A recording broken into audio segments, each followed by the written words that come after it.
हरे कृष्णा। नमो ओम विष्णुपादाय कृष्ण पृष्ठाय भूतले श्रीमते भक्ति वेदांत स्वामिनिति नामिने। हरे कृष्ण कृष्ण कृष्ण हरे हरे, हरे राम राम राम हरे हरे। श्रील ऐसी भक्ति वेदांत स्वामी प्रभुपाद की जय। आचार्य महात्मा गांधी जी की जय।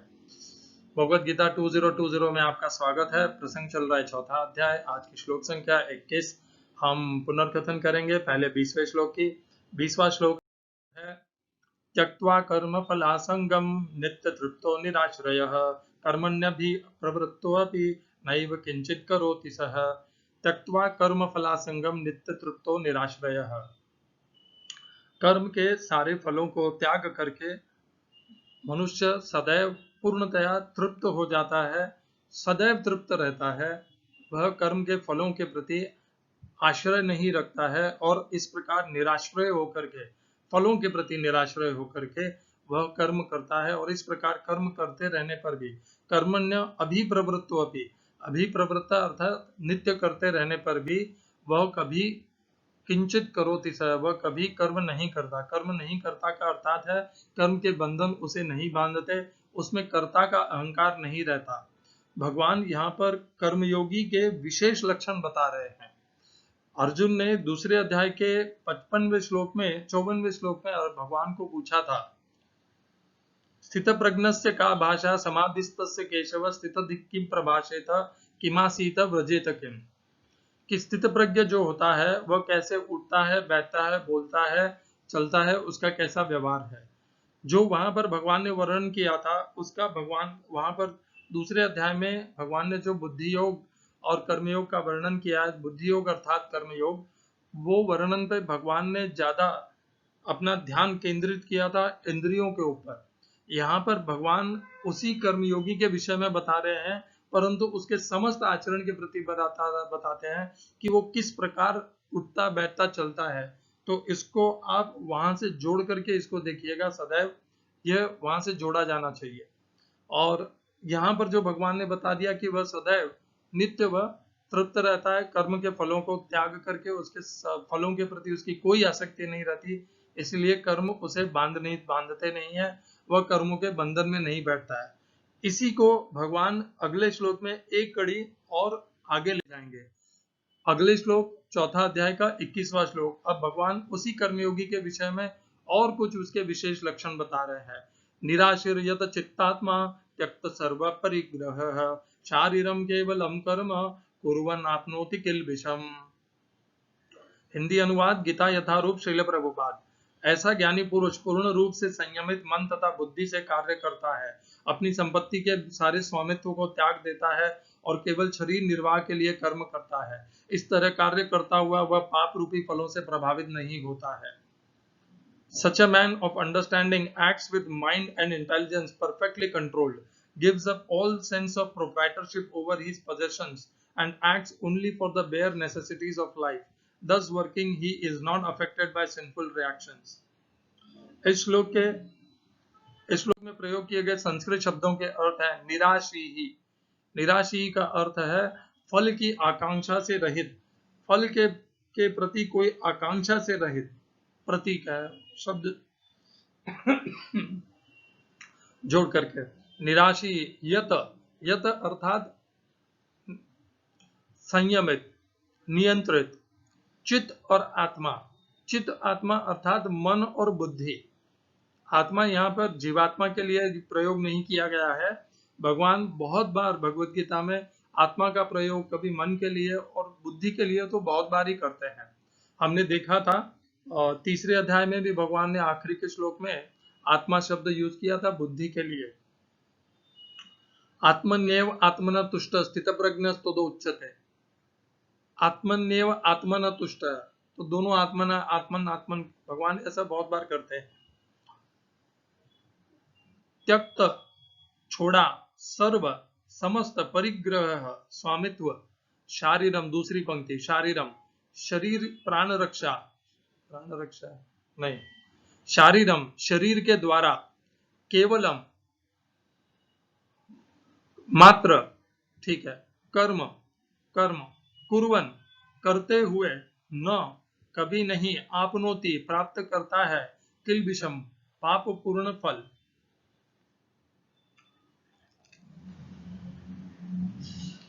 इसका तात्पर्य गीता यथारूप स्वामी प्रभुपाद के द्वारा, कृष्ण भावना भावित व्यक्ति कर्म करते समय कभी भी शुभ या अशुभ फल की आशा नहीं रखता। उसके मन तथा बुद्धि पूर्णतया वश में होते हैं। वह जानता है कि वह परमेश्वर का भिन्न अंश है, अतः अंश रूप में उसके द्वारा संपन्न कोई कर्म उसका न होकर उसके माध्यम से परमेश्वर द्वारा संपन्न हुआ होता है। जब हाथ हिलता है तो वह स्वेच्छा से नहीं हिलता, अपितु सारे शरीर की चेष्टा से हिलता है। कृष्ण भावना भावित व्यक्ति भगवत इच्छा का अनुगामी होता है, क्योंकि उसकी निजी इंद्रिय तृप्ति की कोई कामना नहीं होती। वह यंत्र के एक पुर्जे की भांति हिलता डुलता है। जिस प्रकार रखरखाव के लिए पुर्जे को तेल और सफाई की आवश्यकता पड़ती है, उसी प्रकार कृष्ण भावना भावित व्यक्ति कर्म के द्वारा अपना निर्वाह करता रहता है, जिससे वह भगवान की दिव्य प्रेमा भक्ति करने के लिए ठीक बना रहे। अतः वह अपने प्रयासों के फलों के प्रति निश्चेष्ट रहता है। पशु के समान ही उसका अपने शरीर पर कोई अधिकार नहीं होता। कभी कभी क्रूर स्वामी अपने अधीन पशु को मार भी डालता है तो भी पशु विरोध नहीं करता, न ही उसे कोई स्वाधीनता होती है। आत्म साक्षात्कार में पूर्णतया तत्पर कृष्ण भावना भावित व्यक्ति के पास इतना समय नहीं रहता कि वह अपने पास कोई भौतिक वस्तु रख सके। अपने शरीर निर्वाह के लिए उसे अनुचित साधनों के द्वारा धन संग्रह करने की आवश्यकता नहीं रहती। अतः वह ऐसे भौतिक पापों से कलमश ग्रस्त नहीं होता। वह अपने समस्त कर्मफलों से मुक्त रहता है। ओम अज्ञानतिमिरन्धस्य ज्ञानाञ्जनशलाकया चक्षुरुन्मीलितं येन तस्मै श्री गुरुवे नमः।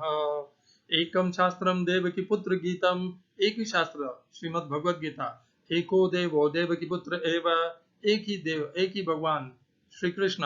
एको मंत्रस्तस्य नामानि यानि, भगवान एक ही मंत्र, भगवान के नाम का महामंत्र। हरे कृष्ण कृष्ण कृष्ण हरे हरे, हरे राम राम राम हरे हरे। कर्मापेकम तस्य देवस्य सेवा, कर्म के द्वारा भगवान की नित्य सेवा। तो भगवान इस श्लोक में कर्मयोगी के और लक्षण बता रहे हैं। कर्मयोगी और कृष्ण भक्त, कृष्ण भावना भावित, ये पृथक पृथक नहीं है। दोनों कर्मयोगी भी कृष्ण भावना भावित होता है और कृष्ण भावना भावित भी कर्मयोगी होता है।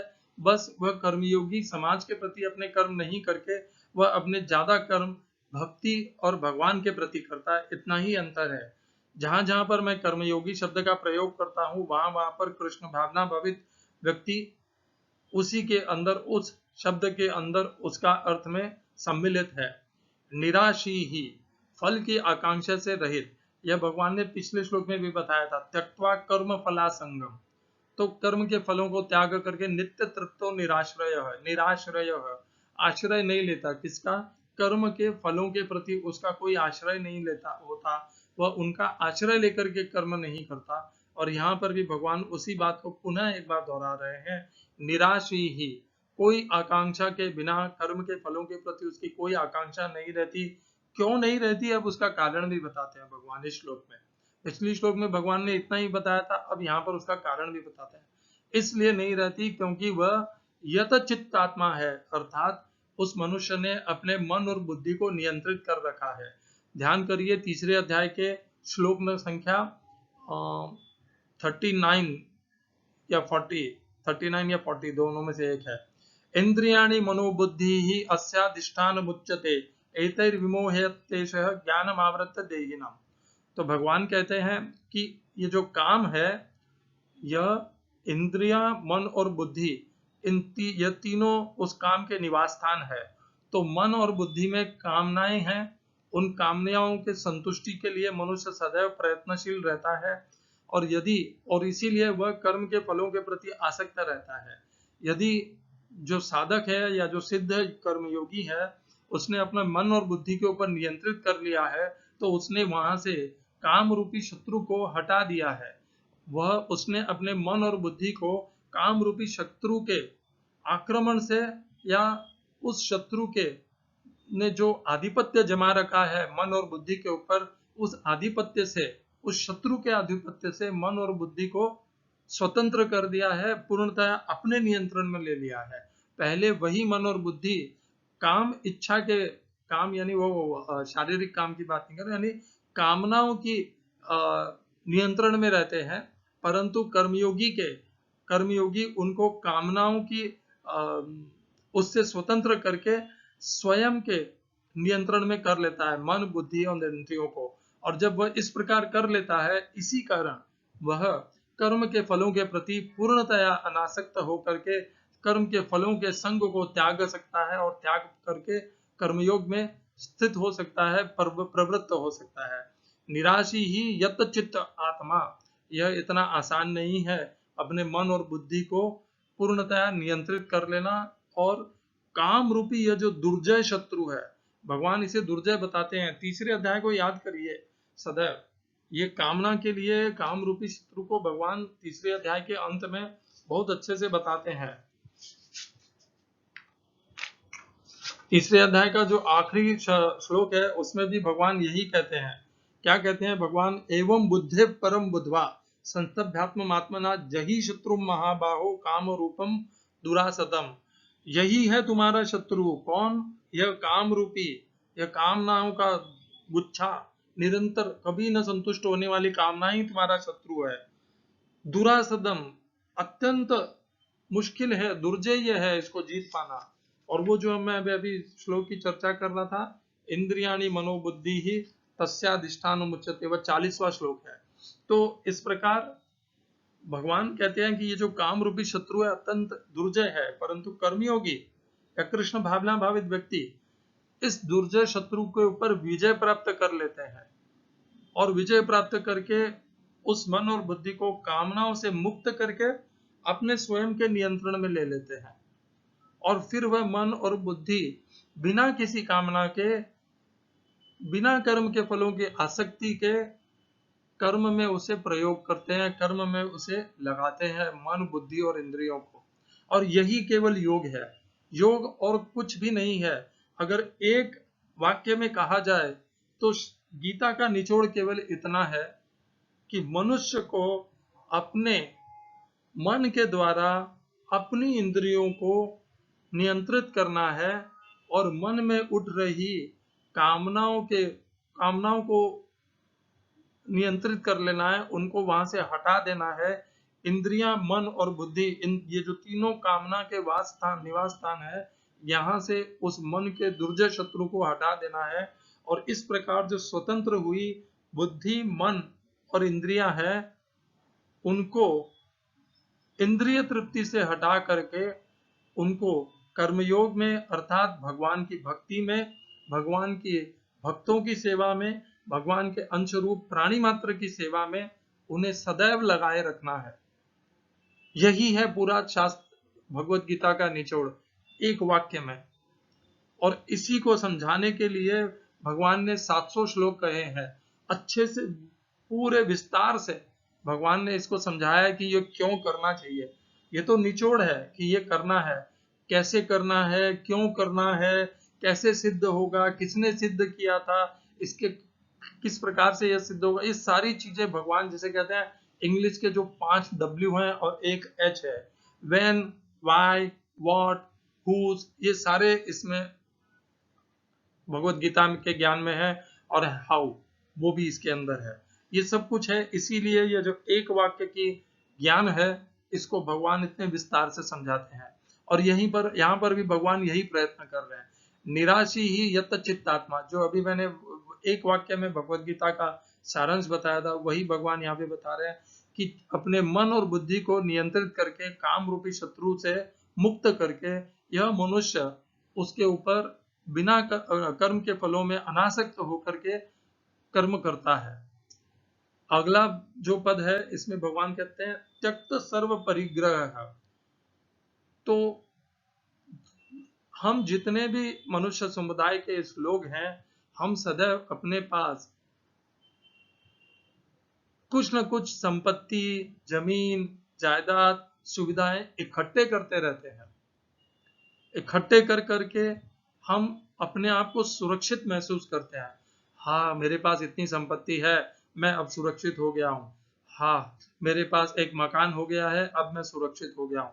हम हमारे भविष्य के विषय में, हम कहाँ सोएंगे, कहाँ बैठेंगे, कहाँ रहेंगे, क्या खाएंगे, हमारे शरीर का इलाज कैसे होगा, इससे लेकर के हम इतने भयभीत रहते हैं कि इस भय के कारण हमें यह परिग्रह करने की आदत लग जाती है, यह लत लग जाती है। लत एक नेगेटिव शब्द है और आदत कभी कभी अच्छी भी हो सकती है, वैसे है वो भी नेगेटिव ही। तो हमें यह लत लग जाती है संपत्ति इकट्ठा करने की, मकान बनाने की, सुविधाओं के लिए गाड़ी मोटर बंगला की इकट्ठा करने की, और इस प्रकार की ये सब हम वस्तुएं अपने आसपास इकट्ठा करते हैं अपने भय से अपने आप को मुक्त करने के लिए, अपनी इंद्रियों को सदैव सुख ऐश्वर्य और आराम देने के लिए। ये दो ही कारण होते हैं जिनके कारण हम सब कुछ इन परिग्रहों को एकत्रित करते रहते हैं, अपने आसपास इकट्ठा करके हम उसके ऊपर सदैव अपना नियंत्रण बनाए करते रखते हैं कि ये मेरे से चली गई तो मैं प्राणहीन हो जाऊंगा, असुरक्षित हो जाऊंगा, और हम भय में आ जाते हैं। जब अचानक किसी को बहुत बड़ा नुकसान लगता है तो वह भय से ग्रस्त हो जाता है कि अब मेरा कोई कुछ नहीं, अब मुझे इस संकट से कोई नहीं उबार पाएगा, और बहुत से लोग तो ऐसे समय पर सुसाइड भी कर लेते हैं। तो ये इतनी कठिन है, जब मनुष्य ने जो कुछ भी संचय किया है, अपने लिए इकट्ठा किया है, यदि वह अचानक उसके हाथ से चला जाता है तो उसे बहुत बड़ा झटका लगता है, इतना बड़ा उसे आघात लगता है कि वह उस आघात के से प्रभावित होकर के कुछ भी कर सकता है। परंतु ये जो कर्मयोगी है, तक्त सर्व परिग्रह है, वह तो कोई परिग्रह करता ही नहीं, उसके पास कुछ भी नहीं होता, उसके पास एकत्रित किया हुआ कोई सामान होता ही नहीं है। यही जो परिग्रह है, ये भगवान 18वें अध्याय में भी बताते हैं। 18वें अध्याय का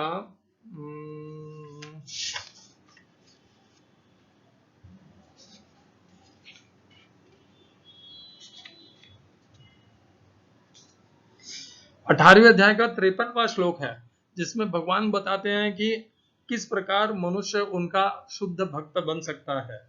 अहंकारम बलम दर्पम कामम क्रोधम परिग्रहम विमुच्य, इन सब से मुक्त होकर के, निर्मम, अब ममता से रहित होकर के, विमुच्य निर्मम शांत ब्रह्म भूयाय कल्पते। कैसे मनुष्य ब्रह्म को प्राप्त होता है? तब प्राप्त होता है जब अपने अंदर से अहंकार, बल, दर्प, कामम, क्रोधम और परिग्रहम, इन सब को निकाल देता है, विमुक्त हो जाता है इन सब राक्षसी आसुरी स्वभावों से, इन आसुरी लक्षणों से शांत हो जाता है, तब वह ब्रह्म को प्राप्त करने के योग्य बन जाता है। यह है 18वें अध्याय का 53वां श्लोक। तो परिग्रह का वैसे और भी बहुत जगह है, परंतु यह मुझे उपयुक्त लगा इसलिए मैंने बताया कि भगवान और भी जगह यह बात कहते हैं कि परिग्रह सांसारिक सुख साधन संपत्ति। मैं यह नहीं कह रहा कि आपके पास जो कुछ भी, आप अभी सब कुछ त्याग करके बैरागी हो जाइए, मैं ये नहीं कहना चाह रहा, परंतु आप उस परिग्रह को, इस ऐश्वर्य और साधनों को एकत्र करने में ही अपने जीवन को मत लगाइए। जो मिल गया भगवान की इच्छा से, उसे भगवान की सेवा के लिए प्रयोग में लगा दीजिए। आपके पास जो है ज्यादा इकट्ठा करने के लिए मत लगाइए, अपना सब जीवन, कीमती जीवन उस इकट्ठा करने के, परिग्रह करने के चक्कर में व्यर्थ मत कर दीजिए। ज्यादातर मनुष्य अंतिम समय तक अपनी आय को बढ़ाने के लिए चेष्टा करते रहते हैं, प्रयत्नशील करते रहते हैं। मैं देखता हूं कभी कभी 60 70 70 75 75 साल के मनुष्य भी, उनके पास धन संपत्ति वैभव सब कुछ है, फिर भी काम में, व्यवसाय में लगे रहते हैं, किसी न किसी प्रकार लगे रहते हैं। क्यों? क्योंकि उनके मन में यह धारणा है कि यदि मैं काम नहीं करूंगा तो मैं निस्तेज हो जाऊंगा। अरे क्यों होंगे आप निस्तेज? आपके पास जो भगवान ने इतना बढ़िया अवसर प्रदान किया है कि आपको काम करने की आवश्यकता नहीं है। आप अपने समय, अपनी बुद्धि, मन, इंद्रियों को भगवान की भक्ति में लगाइए, भगवान के भक्तों की सेवा में लगाइए, कर्मयोग में लगाइए। आपको वो आनंद मिलेगा जो आपकी पूरे जीवन की कमाई हुई संपत्ति भी वो आनंद आपको नहीं दे पाएगी। परंतु वो मनुष्य क्या करते हैं? वो उस आनंद के प्रति उनकी कोई रुचि नहीं है। उन्हें अभी भी यही मोह रहता है, यही सम्मोह रहता है कि और धन कमाऊं, क्योंकि धन कमाने में अपने आप को व्यस्त नहीं रखूंगा तो खाली दिमाग शैतान का घर हो जाएगा और मैं निठल्ला और अनुपयोग, किसी काम के नहीं रहूंगा, किसी के काम का नहीं रहूंगा और मेरा उपयोग और मेरा अस्तित्व ही मिट जाएगा। ऐसे विचार, ये नकारात्मक विचार अपने मन में मत लाइए। अपने भगवान ने आपके जीवन में यदि ऐसा अवसर प्रदान किया है, सुअवसर कहना चाहिए, कि आप अपना, आपके पास समय है, साधन है, तब भी आप यदि उनका प्रयोग भक्ति में आगे बढ़ने में नहीं करते हैं तो आपसे ज्यादा मूर्ख व्यक्ति इस संसार में कोई नहीं हो सकता। तो हम कर्मयोगी के विषय पे आ जाते हैं। त्यक्त सर्व परिग्रह है। कर्मयोगी अपने आसपास कुछ भी परिग्रह नहीं करता है, साधनों को इकट्ठा नहीं करता। क्यों नहीं करता? क्योंकि जब हम साधनों को इकट्ठा करते हैं तब उनके प्रति स्वामित्व का भाव आ जाता है, ये मेरे हैं। आसक्ति प्रारंभ हो गई, इनका संरक्षण करना है, ये चले गए तो मेरा क्या होगा, भय का निर्माण हो गया। तो ये जो परिग्रह का भाव है, हरे कृष्णा, शारीरम केवलम कर्म, ये जो केवलम कर्म का बहुत जगह मैंने देखा है, अनेकों तात्पर्यों में ऐसा शब्द अर्थ निकाला गया है कि शरीर का उपयोग केवल जो अत्यंत आवश्यक है वैसे कर्मों में किया जाता है। जो शरीर के निर्वाह करने के लिए आवश्यक कर्म है, केवल उतने के लिए ही शरीर का प्रयोग किया जाता है। ऐसा अर्थ नहीं है यहाँ पर केवलम का। यह तो उस कर्मयोगी का, कृष्ण भक्त का भाव बताता है यह केवलम शब्द। शारीरम केवलम कर्म, वह अपने कर्म के प्रति इतना अनासक्त रहता है कि वह यह मान के कर्म करता है कि ये शरीर तो केवल, ये कर्म तो सारे शरीर के द्वारा किए जा रहे हैं, मैं इनका करता नहीं हूँ। उसमें निर्मम ममता नहीं होती कि ये कर्म मेरे द्वारा किए जा रहे हैं। तो उसके अंदर यह भाव रहता है कि ये समस्त जो कर्म हो रहे हैं ये सब इस शरीर के द्वारा हो रहे हैं, मैं इनका करता नहीं हूं। कुर्वन आपनोति किल विषम, जब इस प्रकार का भाव होता है, इसी कारण से वह पाप को प्राप्त नहीं होता। नहीं तो कर्म के बंधन, कर्म के फलों से पाप तो उत्पन्न होना ही है।